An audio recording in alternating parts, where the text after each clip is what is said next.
is a joint development project within the Shift to Rail development program. So it's a lot of different railways and railway suppliers coming together to develop ATO over ETCS specifications. And then what we've done is built prototypes against those specifications, and we're installing them now on this test train.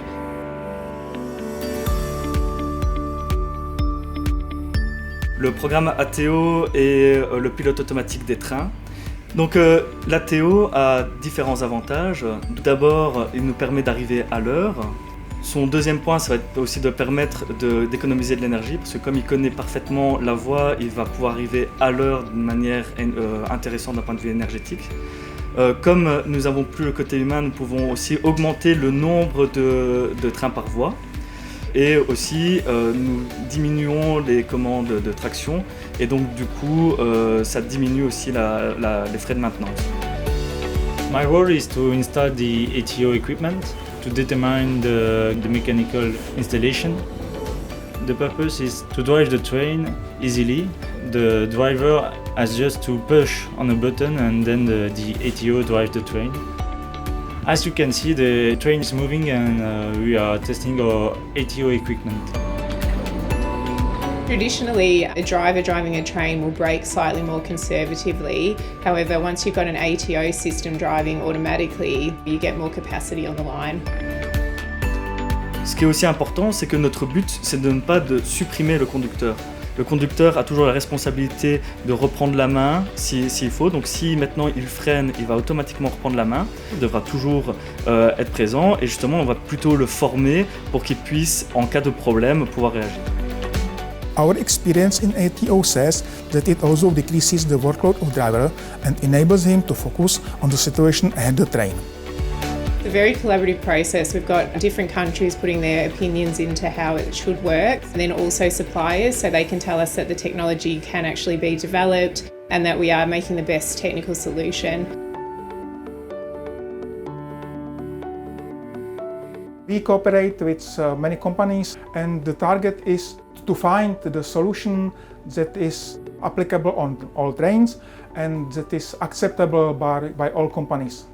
The main challenge is to accommodate our device to this relatively old train, and it was done using our knowledge of very similar train that was tested in Czech Republic with very similar device. The train should drive automated across Europe, crossing different countries which were supplied by different railway suppliers and which were operated by different infrastructure managers without changing the equipment in the train. Pourquoi est-ce qu'il y a autant de personnes différentes en train de travailler ensemble, de compagnies différentes? C'est parce que il y a, on va dire, 4 parties. La première compagnie, par exemple, ça peut être le train. Le train va être spécifique. Puis nous avons le ETCS qui s'occupe de la partie protection, donc d'être sûr de ne pas aller trop vite ni de griller un feu rouge. Et après, il y a la partie ATO, donc vraiment pilote automatique. Et là, c'est en 2 parties. Il y a une partie qui se fait le long des voies, on appelle ça le trackside, et eux, ils vont envoyer à l'ATO on-board pour être sûr de pouvoir arriver à temps et possible, enfin de manière plus intéressante d'un point de vue énergétique. Prior to the testing with a real train on a real track, laboratory tests were executed. In the ATO working group, the Shift to Rail project, a test bench was specified and defined by all participants.